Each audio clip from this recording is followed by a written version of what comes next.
Hello, and welcome to Employee Attendance Management, alias EAM video tutorials. This tutorial describes how office employees and shop floor employees clock in and out on their workdays.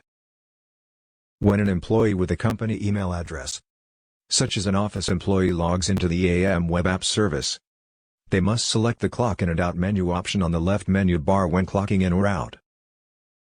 If the employee is required to assign their time log period to a task or project they are working on, he or she would then select the task or project in the Allocate Time to Task and Project drop list.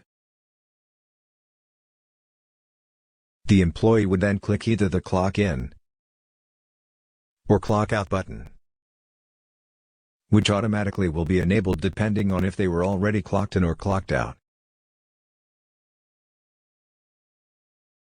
Shop floor employees without a company email address of their own would have a barcode ID card which they would scan at a centralized computer station with a scanner.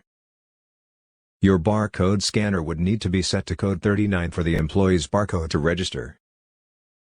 Once the shop floor administrator account is set up under the global administrator account, which is shown in tutorial Setting up Shop Floor for Clocking In and Out, the Shop Floor Clock In and Out menu option would be selected to present the Clock In and Out view. The employee would simply scan their barcode ID card, which will then automatically register a clock in if they are not already in,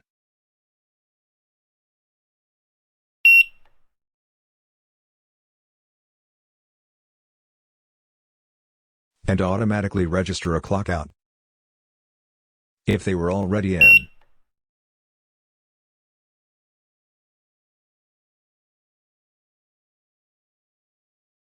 The Scan Barcode ID card field is also reset to blank for the next employee to scan their barcode ID card. You would just leave this view opened at a central station for your employees to clock in and out with a barcode ID card.